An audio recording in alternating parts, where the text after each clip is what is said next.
Merci beaucoup. Merci Nabino, ba téléspectateurs. Il y a RTV, Riptu Télévision. Nazana Esengo, Tokuten Nabino, les sous Mokolo na lelo, yo poto beta lisolo. Na émission ya ba patriote Tolinga Congo, présenté na Oya Bino, nga le patriote Jean-Serge Mwanda. Naza na Esengo, ya kokuta Nabino, les sous Mokolo na lelo, poto clôturer semaine. To bandaki yango, na kimia, to komi nango na suka. Pe na kimia ba joyeux anniversaire na ba bazo fêter ba anniversaire na bango mokona lelo et puis te présenter ba condoléances na ba oyo ba kufeli ba oya bango bozola na biso partout na Kinshasa lobby bozaki ebele ya ko réagir ya ko benga ya ko koma concernant makambo ya Martin Fayulu ba tu ebele boza un peu bozo lingate sinon dialogue ezalate est-ce que ba journaliste ne tozo succès na bango plateau mokolo ya semaine ba analyse na bango ko permettre bino soki Fayulu aza raison to aza na to ba to média ba o ba na ko luka information ba ko yeba ba les dessous des cartes ni des obomba manase na bango ne to ko meka to ne to zo clôturer semaine na actualité oyo mais lobby samedi toza wana pototala Fayulu akoloba nini na terrain na meeting et kozala ndenge nini tout le monde gouvernement va autoriser na élément tokozwa na régie na hôtel de ville tout le monde qui limba devos kitoko batu nyonso ina ya lamuka na ya bakonzi bazawana les dessous des cartes kozala neti nini nde batu ya média na zana bango na plateau nde tokobeta lisolo wana kasi kobosana te toza na YouTube obeti Tolinga Congo TV okolanda biso pe s'abonner merci mingi na ba oyo nyonso basabona toza na compte X Twitter obeti Jean-Serge Mwanda omona ngana ko apparaître toza na ba extrait na biso to publiaka et puis ba émission mobimba pe to publiaka wana tozali na TikTok obeti Tolinga Congo TV to ko apparaître ba vidéo na biso ezali wana et puis na Facebook na compte na ngai Jean-Serge Mwanda bokomona ngai na ko apparaître et puis to publiaka pe wana donc bisika eza ebele oyo boza na possibilité bolanda biso bisika wana nyonso bo continuer ko s'abonner et ko sala biso plaisir makasi des invités sur ce plateau na loboko la ya mobali na Patrick Mokadi un confrère journaliste Patrick Mbotena Mbote ndeko Serge bonne santé santé zali malamu kimezali tuza wana pona kolandela makambo etali mboka na biso Tolinga Congo tuza wana pona kolobela oyo nyonso tezokende na bolamu ya Congo. Voilà, merci beaucoup. Na loboko na nga moi si un autre confrère journaliste Serge Kimbila mbote na yo Serge. Mbote ndeko Jean Serge pe mbote na bande nyonso o ba kozwa libaku ya kolanda biso. Toza wana na invitation na yo pour tout sur makambo Italie Congo parce que biso pe tolingi Congo mingi. Merci. Olingo copier Patrick na coiffure. Voilà. Merci beaucoup. Il fallait qu'il n'abandonne pas. Et ça problème t. Na lingi na noto soit élément Junior c'est la biso élément ya Lamuka ya Martin Fayulu ndeye ba autorisé bango to soit moi élément wana comme ça to zonga bongo to banda masolo na biso de l'accueil du président Martin Fayulu quant à l'organisation même de la cérémonie ou des activités qui sont prévues. Heureusement, nous sommes accordés avec eux sur l'accueil et même la tenue de la manifestation. Donc, je crois que à ce niveau-là, nous pouvons leur faire confiance pour qu'eux aussi puissent s'impliquer dans la sécurisation de cette manifestation. Conformément à leur propre demande, dans la correspondance, ce qui est accordé, c'est qu'ils puissent accueillir le président Martin Fayulu et se rendre sur le point de la manifestation, du meeting qui se trouve être le terrain Mambenga, dans la commune de Njili. Aujourd'hui, la République démocratique du Congo est confrontée à la menace de sa balkanisation par les ennemis de notre pays. Et que la République est carrément divisée dans deux camps. Il y a les patriotes qui souhaitent de la cohésion nationale et il y a les saboteurs de la République qui ne veulent pas de cette cohésion.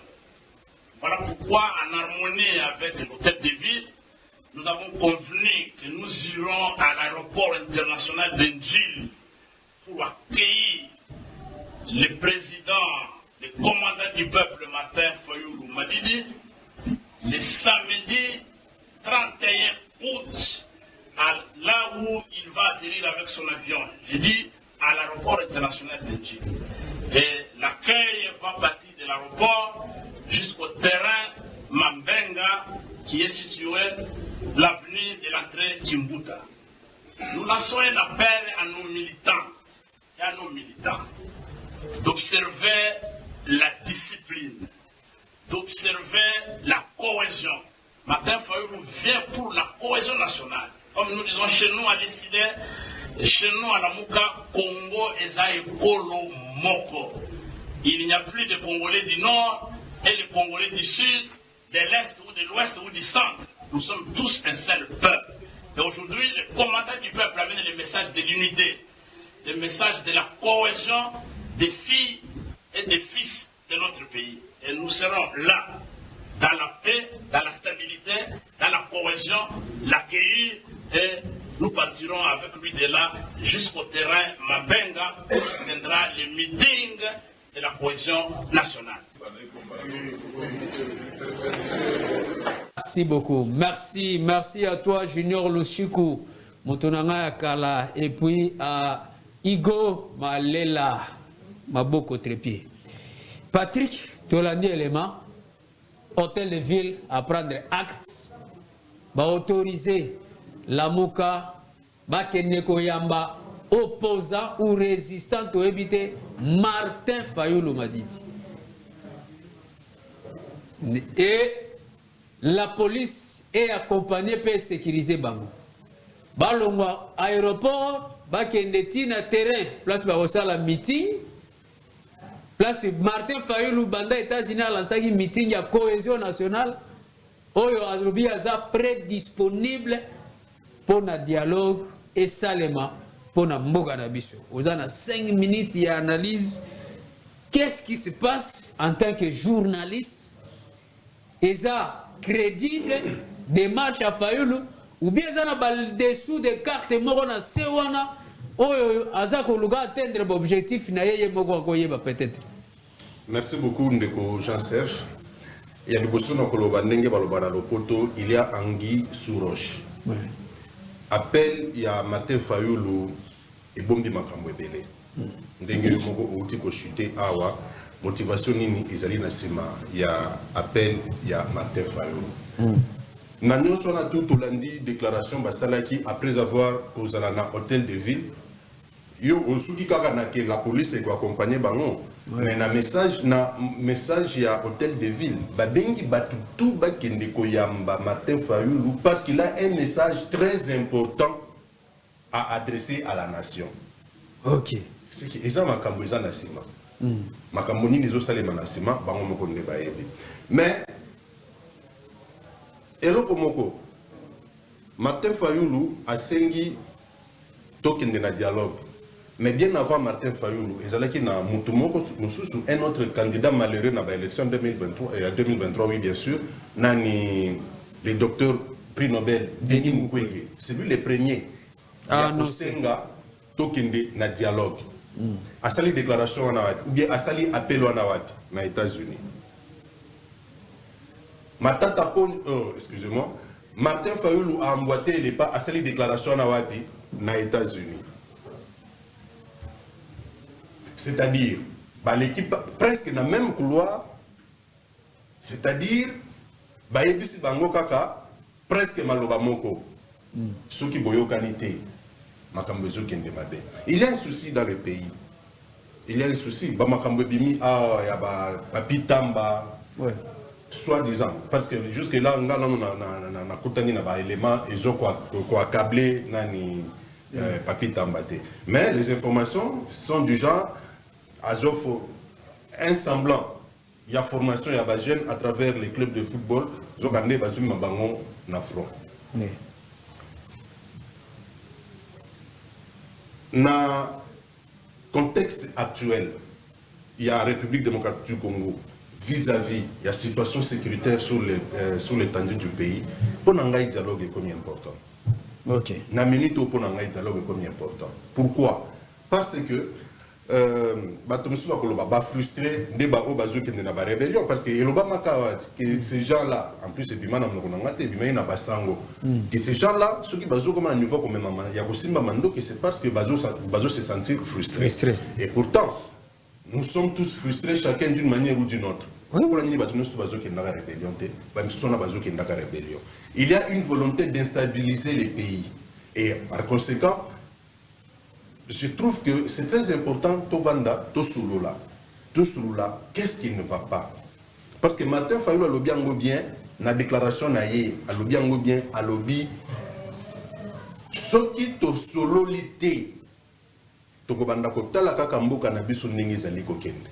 Martin Fayulu n'a déni Mukwege, bah c'est la déclaration à Bango, Bistika Oyoyo. Moi j'ai toujours dit, ça ne m'engage que moi seul, j'ai toujours dit, ce que nous vivons aujourd'hui, sur le plan sécuritaire dans la partie est du pays, il y a les Américains derrière le Rwanda. Voilà. Il y a les Anglais derrière le Rwanda. Il y a l'Union européenne en général, en particulier la France, l'Allemagne. Il y a Israël, c'est-à-dire, sur le plan international, Kagame s'est frayé, moi, espace, lobbying, par conséquent, au lieu qu'à l'interne, tous a toujours divisé. Comme quoi, c'est lui qui avait entamé ce qui lui arrive aujourd'hui.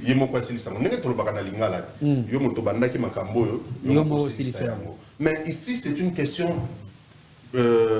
d'unité. C'est une question du pays. Et ça, les choses sur le Camboya, Félix Tshisekedi était, et ça, le Camboya, moi, si n'a été, Bana n'a été, il y a famille politique n'a été.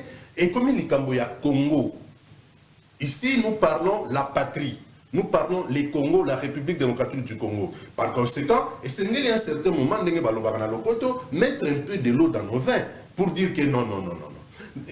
Nous faisons une parenthèse. Les vieilles démocraties, quand vous êtes devant l'ennemi, vous avez le même discours. Ceux qui vous a tu dit que l'ennemi principal, c'est le Rwanda. Mais les Ougandais aussi sont dedans. Les locaux, tu as Kenya. Mais il y a un contingent. Ceux qui devant une telle situation, nous prenons d'abord nos égaux là. On met des côtés. Total, c'est quoi les problèmes? Nous allons comprendre. Mais ici, ce n'est pas le cas. Et Bandika a Félix, ou bien Bandika a Leloté. Nous avons vécu ça déjà dans les passés. À l'époque de Laurent Désiré Kabila, il a amené les rebelles. C'est lui qui nous a amené les Rwandais ici.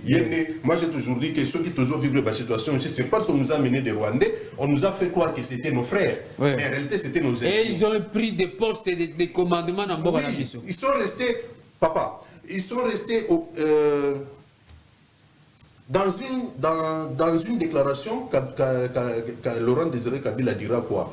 Kagame, devant les ministres Yassadek, avait dit, pas aurait, parce que ça sort de la bouche de Kabila. Ce n'est pas Kagame, Museveni, devant les ministres Yassadek, Museveni a dit à ses ministres que nous avons du mal à contrôler la RDC parce que Kabila est incontrôlable. Et nous, au Congo, nous avons besoin de quelqu'un de faible. Vous connaissez la suite. Kabila Joseph, au pouvoir, avec toutes les rébellions que nous avons connues, quelle a été la solution? Brassage, mixage, réintégration et ainsi de suite. On a intégré pendant 18 ans, je vous dis, pendant 18 ans, on a intégré, on a mixé, on a, je ne sais pas quoi, mélangé des ennemis dans notre armée. La conséquence, c'est ce que nous vivons aujourd'hui. Kunda Batware, Bosco Tanganda, Makengalelo, ainsi de suite. Aujourd'hui, la solution, c'est d'abord,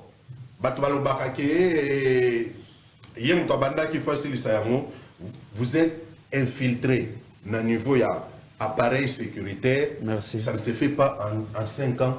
Ça ne se fait pas en 10 ans, ça ne se fait pas. Parce que, et encore que ces gens-là sont têtus. connaissant comment les Congolais fonctionnent, baza ko persister, baza continuer là-bas. Donc pour moi, dialogue est ça le bienvenu pour Nanini, ba Congolais bavanda. Et il faudrait pas qu'il y ait un agenda caché. Non, non. Qu'on puisse dire des choses en face. Serge, avion na biso ezotambola likolo ya territoire na biso, retour eza territoire na biso. Avion na biso etamboli, mais nanga babimi balobi ono avion et violer espace na bango. Donc retour ekomi mboka mususu, d'où Martin Fayulu a tout intérêt à le dialogue. Il y a cohésion nationale. Ndeko Jean Serge, tikamba na makamumi balé. Il y a le bosso la ligne vraiment population et la nanga malam. Na ba konti bala nanga malam. Lelo ba sujet au bande ba journaliste. Baza pour débattre chaque jour à un plateau à télévision. Ceux qui voulaient faire biso, ils allaient attaquer parce que tous en a posé pour y avoir le baka, mais tous en a posé pour attirer attention, pour que pèse à boyebi la population, nous sommes attirés par les pour y avoir information mususu. Le lot oyo phénomène il y a bandé ko politiciens oyo ba komi ko gagner vie na bango na mikongo ba faible. Ça veut pas utiliser ba faible. Exemple donné, ils allaient plus côté à la personne vivant avec handicap.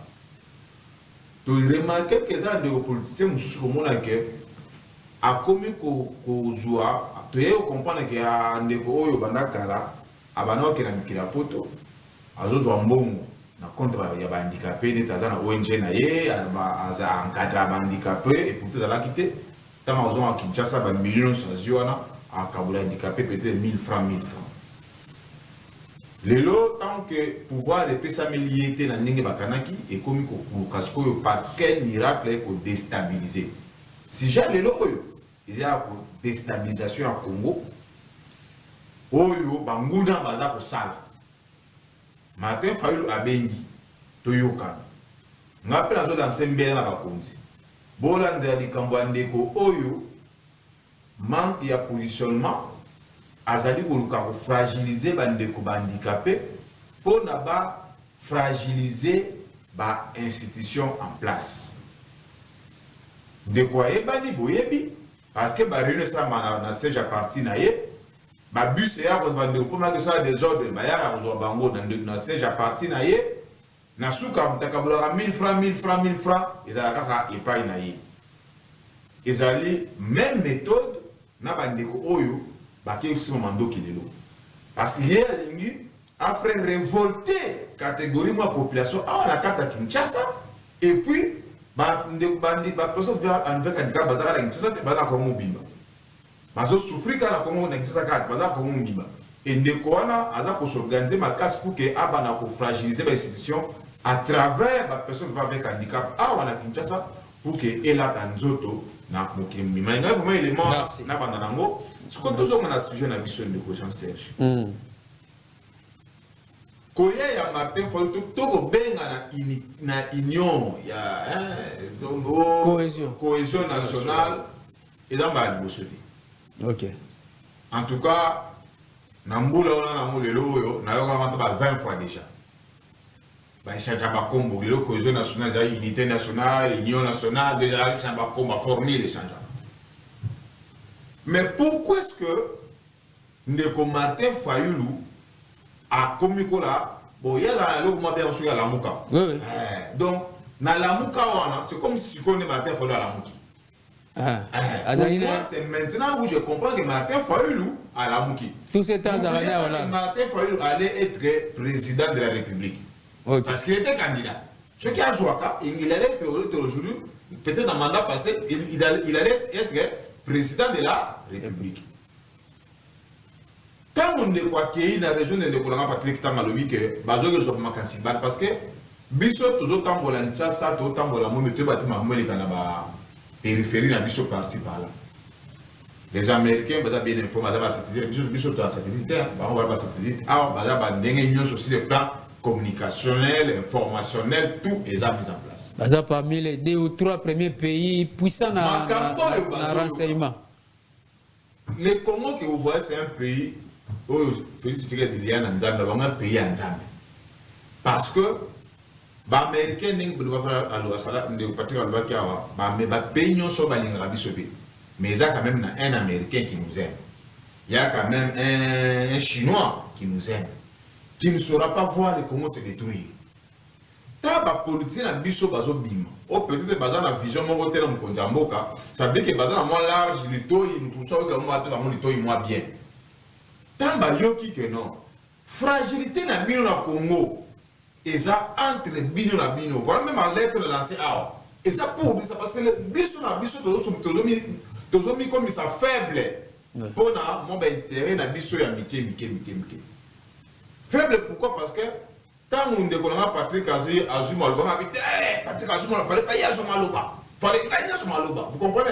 Donc il y a mon nez il y a eu des années madame. Bilo qu'on a et là plus dans le système va partir pour tout le monde là pour moi. Les partis qui devaient nous amener dans l'idéologie patriotisme. Mais les loyaux, ma partie est quoi presque divisé du show. Chaque parti pour le temps de la milice chaque parti a comme ça veut dire que dans l'organisation ça oh là dans tongo bah tu as oh lobby bah tu as qu'on a après comme monter vous comprenez toujours cas faible fait problème naturel problème tout ça quand c'est ainsi moi je pense appel oh il y a des Fayulu il y a Tosangana Tosulula en famille je pense et il y a un bon moment. C'est très important parce que la vie que tout le monde mingi. Baloba comme balasa m'appelle la mingi il y a dialogue. Mais cette fois-ci, dialogue oyo est dans mon tout ya makat parce que tout a la possibilité. Il y a qu'on rendre faible ba obazo croire ba comme fort parce que ba jouer appui États-Unis, parce que ba jouer appui anglais, parce que ba jouer appui Rwanda, parce que ba jouer ni ba quoi ba fort. Mais imagine tu as plus de 100 millions de Congolais. Ceux qui vont à 10 000, tu as 99 millions. Toujours c'est là, total à Bango. Je ne pense pas que les 10 000 là aura le droit ou le pouvoir si nous les 9 millions qui restent encore. Ça veut dire que l'euro qui soit congolais. D'accord, le message à Ndeko Fayulu. Parce que ceux qui sont décidés, il y a Koyoka. Et là, il y a malheureusement divisé biso. Oh non, parce que intérêt. Tout ce qui est dans l'intérêt à Congo. Tu sais, à un moment, moi j'ai aimé, à un moment même à l'époque, il y a 1+4. Congo était totalement divisé. Alors, totalement. Mais comment il divisé? Retour. C'est ça qu'il y a en Congo, il est divisé. Mais à l'époque, il y a presque 4 administrations. Et puis, Efana. Mais toujours, on va passer un certain moment, quand le Congolais va se décider à arrêter ça, tu seras toujours fort. Cet appel à Martin Fayulu et à discours, tu vas peut-être dans des prises en langage pour le bénéfice, et à discours, il va produire ton message à Kinshasa.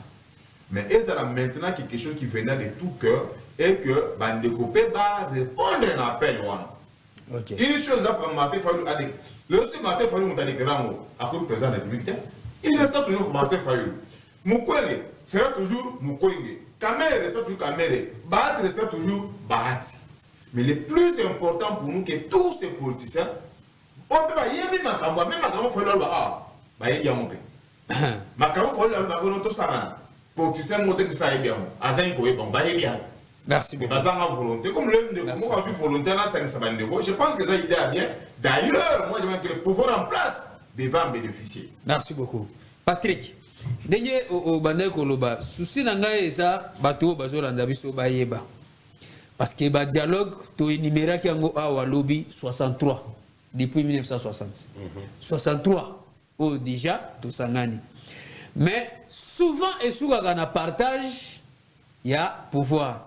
Le corps pesi proposition boye yo comment na poste wana pour que yo otambu sa proposition na yo malamu.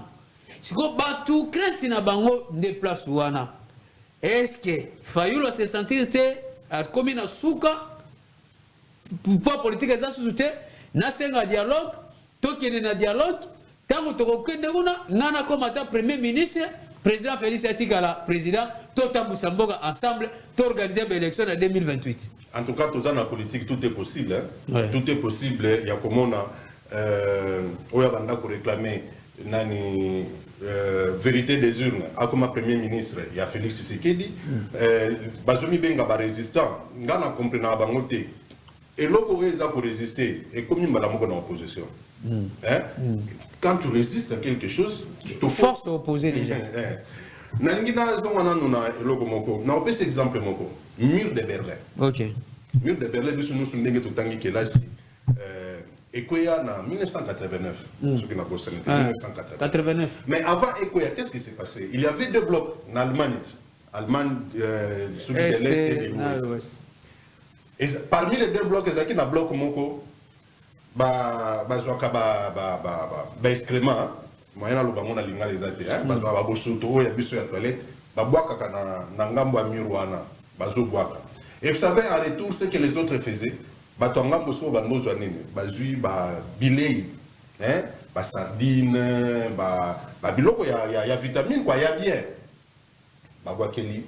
Donc bino boaki ba excrément mais bango batinde ba boakeli bino biloko ya kolia. Ba oyo batindela ki bango biloko kolia bavandi balobi mais biso totinde boaki la bango biloko ya solo mais bango bazumi c'est la biso biloko kolia. Ça veut dire quoi?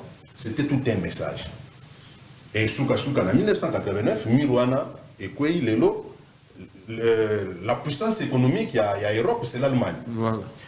La même chose avec nous.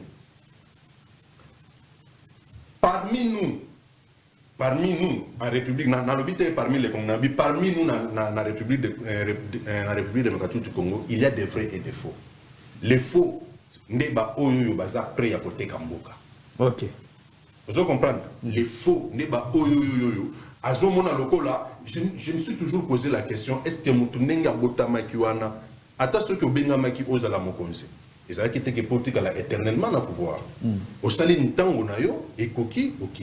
On va nous parler des histoires ici du genre les frustrés, des gnagnens, même si on va aller dire que Bissonnet au PCA pouvoir. Mais n'a pas cet exemple entre George Bush fils na Al Gore. Bakken à deuxième tour. On n'a pas pu les départager. Il y a tout simplement un lobbying, il y a de toutes les façons, et pourtant, Al Gore avait dit que non, ce que bien, c'est moi qui passe le président des États-Unis. Lobbying, qui est outre de nulle part. Je vais dire non. Et quand il y a ceux qui 5000 voix, Bush, les Canadiens président de la République, Al Gore est resté. Et partout dans le monde, nous avons vécu DSK, Dominique Strauss-Kahn. Il était le probable successeur, il y a Sarkozy. Non. Oui. Je crois que c'était avant Sarkozy ou bien. Oui. Non, c'était Sarkozy. C'est François Hollande qui est. Oui. Baké commenté loko wana bamontaka na contre yé. Est-ce que ce n'était pas une autre façon de manipuler les pouvoirs? Les pouvoirs, ça se manipule partout. Okay. Partout dans le monde. Les loyo, na Israël, nani Netanyahou, il fait tout ce qu'il fait. L'élection, il a toujours contesté. Il règne. Il y a Alobaranine. Tout ce que j'ai fait, c'est pour l'intérêt de mon peuple. C'est pour l'intérêt de mon peuple. Ce n'est pas le cas ici chez nous. Ici chez nous,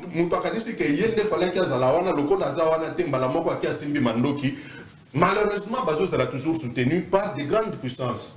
Les grandes puissances. Et puis, ce qu'on a contacté, il faut que Kosimba Mandoki. S'il y a des gens qui pouvaient Kosimba Mandoki Namboko, ça fait très longtemps. Etienne Tshisekedi plusieurs fois roulé dans la farine par Mobutu. Mais il est resté constant. Leadership, il y a Etienne Tshisekedi. Jusqu'à sa mort, l'homme a prouvé qu'il était un grand leader. Le loyo, et comme il a Mandoki. Et quelqu'un. J'étais surpris à la déclaration, il y a William Ruto dire que est-ce qu'on saura contrôler la déclaration quand Renanga est parti là-bas pour faire sa déclaration qui a créé AFC. Non, c'était vraiment n'importe quoi de la part d'un président comme celui-là. Service à renseignement et pour l'Afrique de l'Est, les États-Unis donnent le moyen, mettent les moyens pour qu'il y ait aye ba contrôler ba plaque tournante nous surtout ya ba terroriste ndenge bazo opérer na partie est wana. Lui il dit que non non, ba service de renseignement tu es sûr que ba quitter, c'est faux. Tous ces gens là sont contre les pouvoirs de Kinshasa, ils sont contre les Congolais. C'est pour cela tant que la bomoko nani devise ya ba belge de l'union fait la force. Sauf que tant que la bomoko l'ennemi aura du mal à progresser. Parce que les lots, tout le monde qui n'a pas élection, il y a des candidats qui sont allés dans certains coins, ils ont fait des discours haineux. Parce que des discours haineux, et ainsi de suite. Sans les savoir, vous inculquez quoi dans les têtes des Congolais? La division. Ouais. Sans les savoir. Parce que tant que si bango que bino ndeboza boye, ceux qui bango baza pour exister, c'est parce que bino. Les gens se disent quoi? Ok. Mais ce que tous en position à force, c'est qu'il faut tous se comporter. Aujourd'hui, ceux-là qui meurent dans l'Est, ce sont des Congolais. Bao baza ko violer bango, baza ba Congolais. Tout le monde qui témoignage moko président s'est organisé qui na Génocauste. Et avant Génocauste, une maman qui passe devant tout le monde a bandit pour témoigner comment elle a été violée, comment on a poussé son fils à violer maman Naye, et ainsi de suite. Et vous avez des gens comme des Nanga, comme des, je ne sais pas, des Willy Ngoma, qui se disent des Congolais, qui acceptent ce genre d'histoires. Et j'appelle à Batomosu Sunanda pour tant que témoignage à Nengwana, Amélie Champagne, à Seteli, parce que lui n'est pas au pouvoir. Le fait que lui n'est pas au pouvoir, Tika Bango Bazala Nengwana. Non. Non, le problème de Kagame, c'est de vouloir contrôler les pays. Mais finalité, dans le dialogue, et Gozalak. Et ça là, comme il partage et fragiliser cette unité. Et comme Mabiso, na gouvernement d'union nationale, justement pour créer la paix au pays. Bande Mabiso ya est, bavana na kimia. Ba o bakanisi ke bazana raison, ba ozasu na raison te. C'est ça. Ba o bakanisi ke bazana raison, ba ozasu na raison te. Parce que boza raison ni. Ba ko c'est no dit que bino so bozo bundisa nini. Bozo bunda pona nini. Parce que bino awa bozo boma bande ko na bino. Kuna bayokani basali bomoko.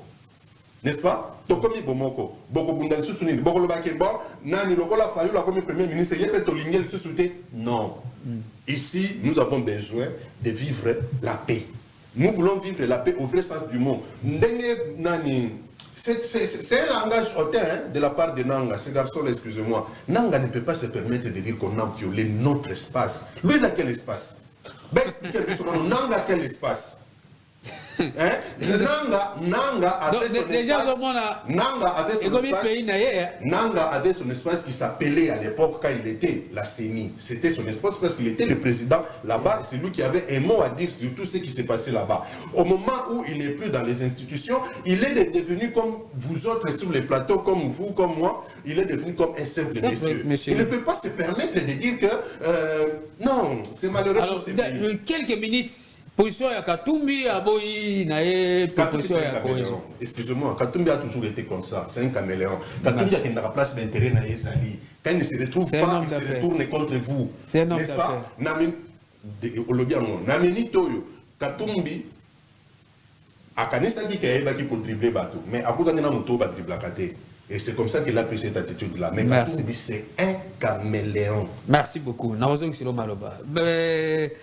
Serge, 5 minutes. Gouvernement, topé ça mon crédit, cohésion nationale, topé ça mon crédit, oui. Mais partage à poste et fragiliser ma solo. Et puis position à Katumbi, oh, bah, bibi ça qui deuxième na élection, oh, y a boy na dialogue wana, do y a boy no cohésion wana. Ndeko. Photos à des fois un peu direct, un peu clair.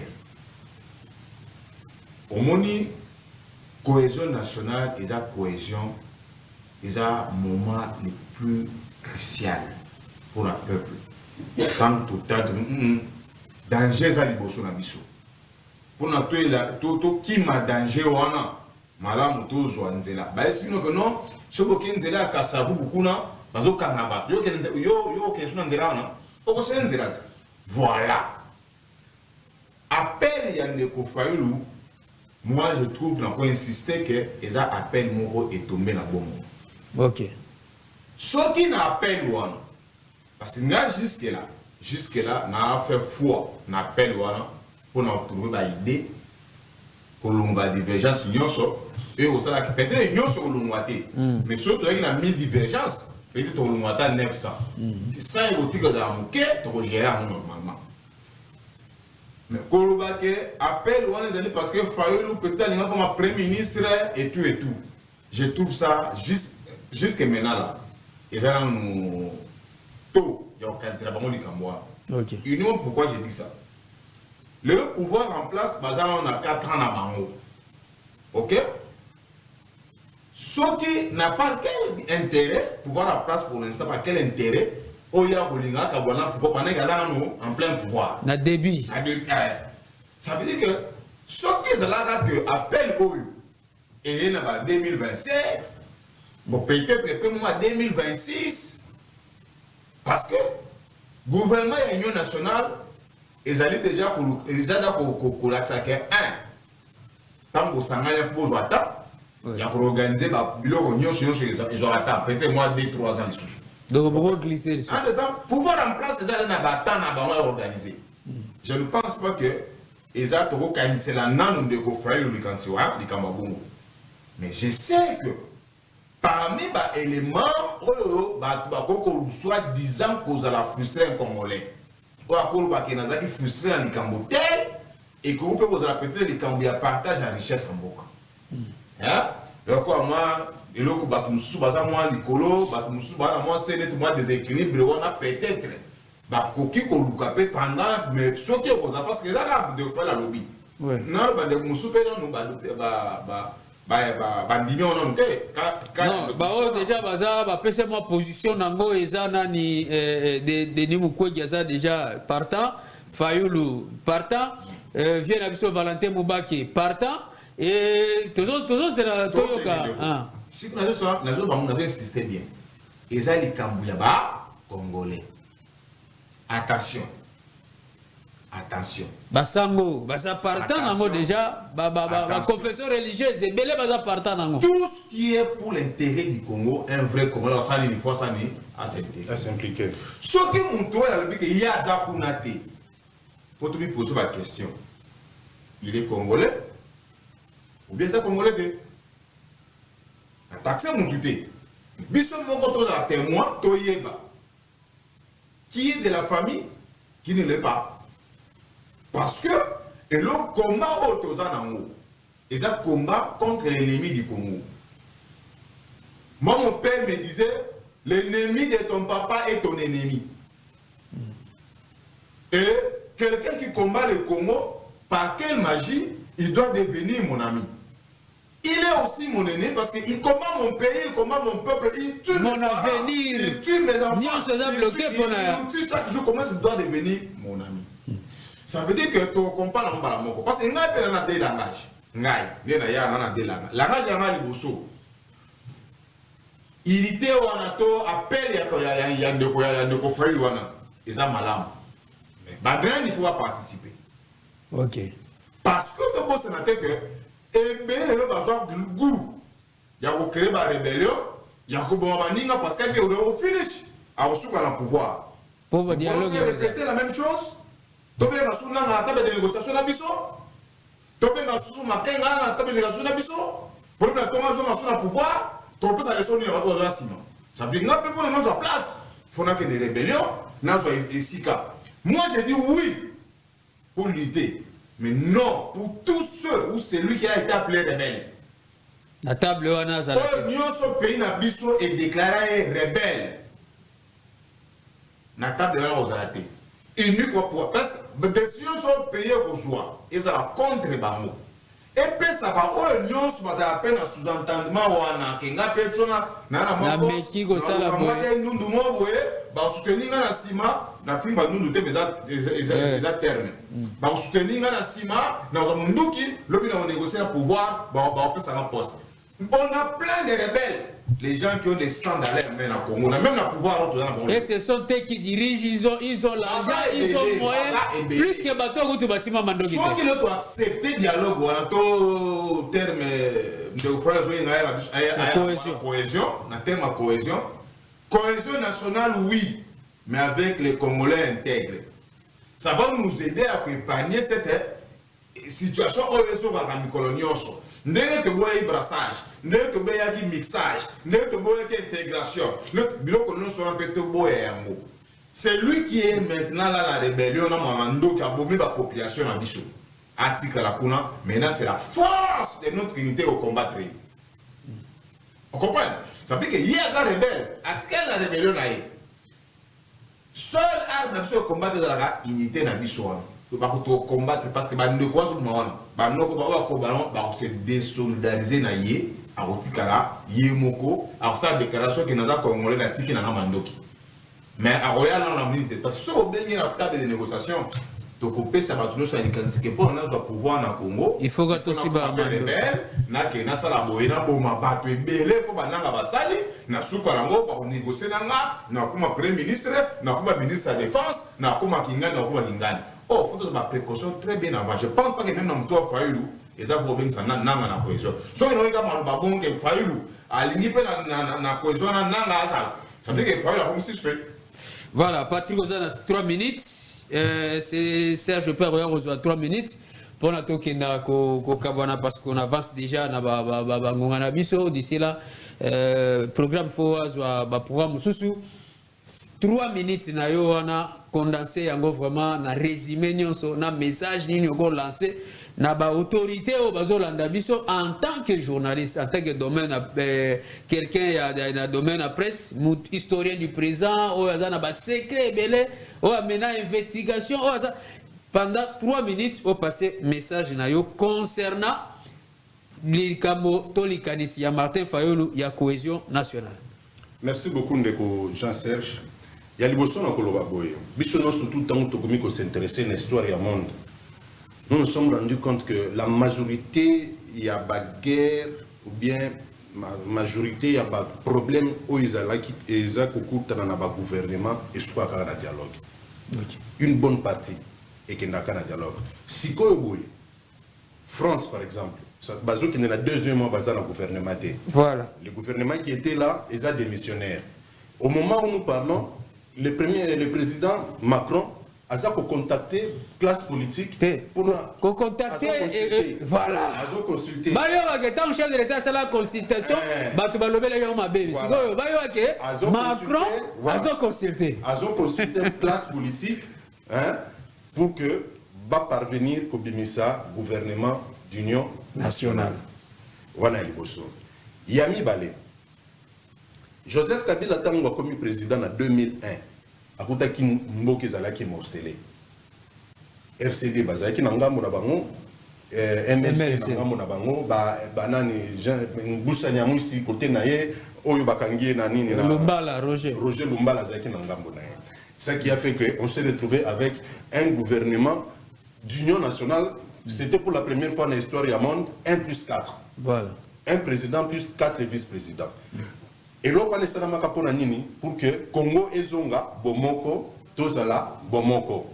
Donc aujourd'hui, ceux qui va lobby que Toko Kende na dialogue pour que Babimisa, ceux qui appellent Moko Eye, d'où qu'il viendra cet appel, Ezala Fayoul, Ezala Mukwege, Ezala je ne sais pas qui, ceux qui ezali pour intérêt, il y a Congo comme pays.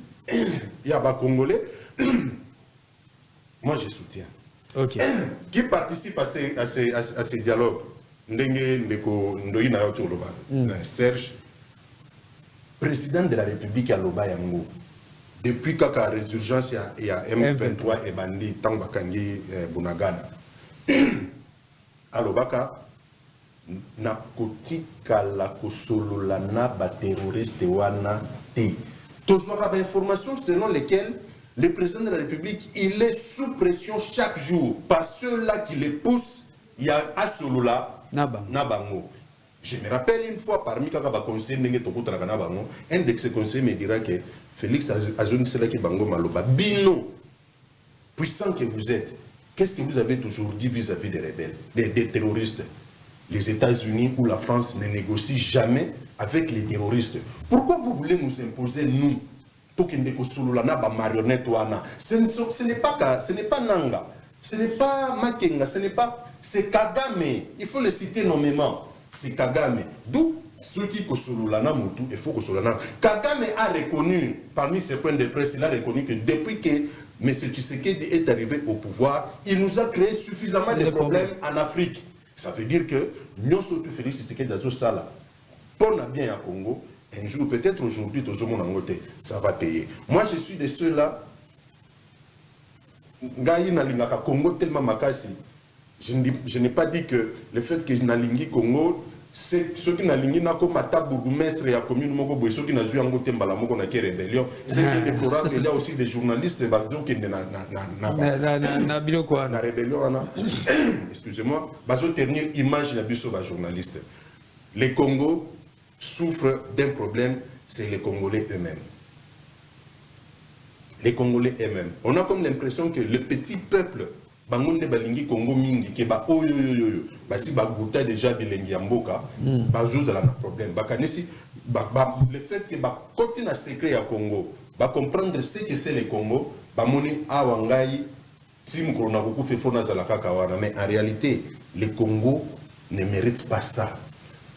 Il n'y a pas un pays au monde qui s'est développé dans la rébellion ou bien dans une guerre. Parce que la guerre vous coûte extrêmement trop cher. Merci Patrick. Vraiment, Soukawana. Serge, vous avez 3 minutes. Non, de Congo, il y a un maloba, Yakoubé, un Congolais, un peu de vigilance dans le Congolais. Appel au Salami Lilo et cohésion, et ça appelle au Bisson toujours soutenir. Na but moi parce que tout le monde tout a divisé à chaque fois. L'ennemi profite de nous. La division na biso, il y a construire les bananes. Voilà. Na monde nage, il y a pas cité à Sika. Il faut voir cité à mort. Vous comprenez? O ennemi à d'autres moi. Na ba mbongo azozwa et pas na biso. Biso mo ba congolais bazo utiliser que biso ba peso moi 2000, yo mo ko moyen. Or bazo utiliser biso. C'est ainsi moi j'appelle que bandeko o bazo li kanisi que ba sanga na cohésion. Je pense que ça dit quand le gouvernement en place. Merci déjà dans la monnaie qui va payer autorisation à l'activité de Martin Fayulu. Il va payer opportunité que la population va y aller pour Yoka. Mais nous avons dit que Ezala, Maloba Fayulu y a mbeboté. Voilà. Yépe ou t'as monté. Ou t'as monté, ma peut pas mettre en abandon. Nous avons dit mi pe di kanti ya Martin Fayulu wana. Ba tia mukolo ba benga ba vrai congolais. Ba ya ba sangana. Nous en tant que journalistes, si ba impliquer biso. Et vous allez malamu mingi pour que to communiquer. Point par point, il y a Makamwana, Tina Souka, et permettre les Congolais à mieux impliquer dans le dossier Oyo. Il y a population sur toi, point moko yo disait biso guerre. Banani bazo ke ko pesa banguna biso maboko ba Congolais. Il y a un autre to katani banguna ba ke na suko pesa maboko na nguna na biso te. Na suka na pona lo vigilance na Congolais sur ces cas parce que moka na biso na moko le to na ngo. Merci. Junior, pardon. Tchelanga Mamawana, Nazo Soukawana, Nazo désannoncé. Merci à Patrick, merci à Serge pour l'invitation. Maman, Bozo Monawana, Tchelanga Ye, a Sengi Lisungi, a Sengi Biso Lisungi, Azana Pota, Narokolonae, ya Munene, ya Makasi, Alandara Biso.